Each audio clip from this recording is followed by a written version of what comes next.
नमस्कार, मी पंजाब डक. आज आहे 11 जून 2026. महाराष्ट्रातल्या शेतकऱ्याला एक अंदाज देणार आहे. कारण की राज्यामध्ये काय झालं, मान्सून बरेच म्हणजे दाखल झाला, पण ते काय झालं काही जिल्ह्यातच झाला. म्हणजे सांगली जिल्हा, सोलापूर जिल्हा, त्याच्यानंतर सातारा, कोल्हापूर ह्या पट्ट्यामध्ये इकडं बीडच्या काही भागापर्यंत आला. पण त्याच्यानंतर ते तिथं स्थिरावला.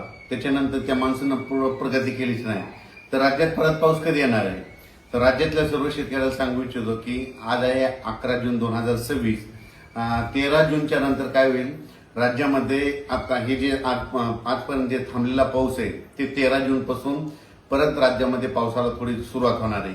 13 जून नंतर जे पाऊस पडेल, 13ला पडेल, 14, 15, 16, 17, 18, 19 हे काय होईल, एक दिवस पडेल, पुन्हा दुसऱ्या दिवशी येणार नाही, तिसऱ्या दिवशी पडेल, चौथ्या दिवशी येणार नाही. म्हणजे 13ला येईल तर 14ला येणार नाही, 15ला येईल तर 16ला येणार नाही, 17ला येईल तर 18ला येणार नाही. असं करत करत काय होईल, या 18-19 तारखेपर्यंत हे पावसाचं वातावरण असंच राज्यभर विखुरलेलं स्वरूपाचं भाग बदलत पडत राहणार आहे. मग राज्यात मान्सूनचा पाऊस परत करीत दाखल होणार आणि शेतकऱ्याचे पेरण्या कधी होणार?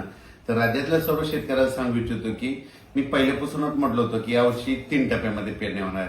एक टप्पा राहील 7 ते 14 जूनचा. तर 7 ते 14 मध्ये काही भागामध्ये इकडं केजच्या पलीकडे तिकडं काही भागामध्ये जिथं जास्त पाऊस पडला तिकडे पेरण्या सुरू झाल्या, त्यांचे फोन देखील आले.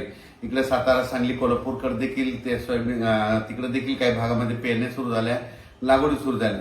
पण काय झालं त्याच्यानंतर महाराष्ट्रामध्ये की आपल्याकडं महाराष्ट्रामध्ये पाऊस सगळीकडे पोहोचत नाही.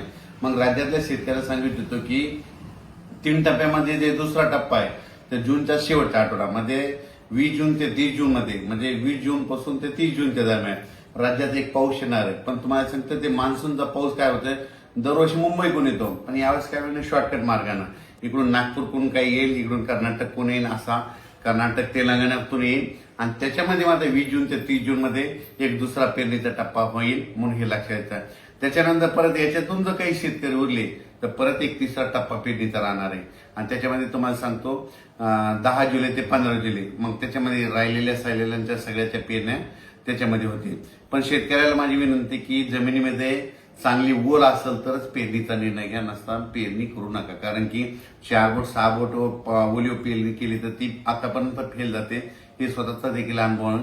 म्हणून जमिनीमध्ये ईदवर ओल गेली त्यानंतर पेरणीचा निर्णय तुम्ही स्वतःचा घ्यायचा. आणि राज्यामध्ये मात्र 20 जून पासून म्हणजे 20 पासून काय होईल, बऱ्याच भागामध्ये पावसाला सुरुवात होईल. मग ते मान्सूनचाच पाऊस असेल 20च्या नंतर ते 21, 22, 23 जसं जसं ते जूनच्या शेवटच्या आठवडा येईल तसं मग काही भागामध्ये बऱ्याच ठिकाणी मान्सून दाखल होईल आणि त्याच्यामध्ये देखील एक पेरण्या होतील. आणि त्याच्यामधून जर काही शेतकरी उरले तर 10 जुलै ते 15 जुलैमध्ये पेरण्या होतील, म्हणून हे लक्षात घ्यायचं. आणखीन एक तुम्हाला एक माहिती विषय सांगतो की बऱ्याच शेतकऱ्याचे फोन आले मला की ते म्हणतात यावर्षी दुष्काळ पडेल का. तुम्हाला सांगतो कालच 7 जून लागला, आणखी 2-3 दिवसच झाले की लगेच काय झालं की तुम्हाला वाटतं की दुष्काळ पडेल. तुम्हाला सांगतो आज आहे 11 जूनला, मी म्हणत असो ना 11 जूनला दुपारी 12 वाजता आकाशामध्ये जर खळ दिसलं, सूर्याला खळ आलं तर त्यावर्षी पाऊस कमी पडतो, दुष्काळ पडतो. पण आता मी काय केलं, स्वतः बघितलं 11 जूनला दुपारी 12 वाजता कसलं खळ वगैरे पडलं नाही, म्हणून यावर्षी दुष्काळ वगैरे काही पडणार नाही. पेरण्या होणार आहेत, फक्त काय होणार आहे जूनच्या शेवटच्या आठवड्यात होणार आहे, म्हणजे 3 टप्प्यामध्ये होणार आहे. एक आता 7 ते 14 मध्ये काही भागाच्या सुरू होतील तर ते बऱ्याच ठिकाणी चालू झाल्या. पण त्याच्यानंतर जे दुसरा टप्पा होईल ते 20 जून ते 30 जून मध्ये होईल आणि त्याच्यामधून 7 जुलै ते 14 जुलैच्या दरम्यान तिसरा एक टप्पा राहील, म्हणून हे लक्षात येतं. पण राज्यातल्या सर्व शेतकऱ्यांची पेरणी होणार आहे, घाबरून जाण्याचं कारण नाही. आता बऱ्याच जणांना वाटतं की 7 जून गेला आणि पाऊस नाही आला तर काही चिंता करू नका. तुम्ही तुमची कामं करून घ्या, तुम्ही तुमच्या बियाणं व्यवस्थित राहू द्या. कारण की राज्यामध्ये काय होणार 20 तारखेच्या नंतर 20 जूनच्या नंतर जसं 21 येईल तसं पावसाला सुरुवात होईल, 22ला बऱ्याच भागात कव्हर होईल. असं करत करत त्यावेळी सगळ्या भागामध्ये 20 ते 30 मध्ये पाऊस जाईल आणि महाराष्ट्रातल्या सर्व शेतकऱ्यांच्या पेरण्या होतील. यावर्षी चांगला पाऊस पडणार आहे.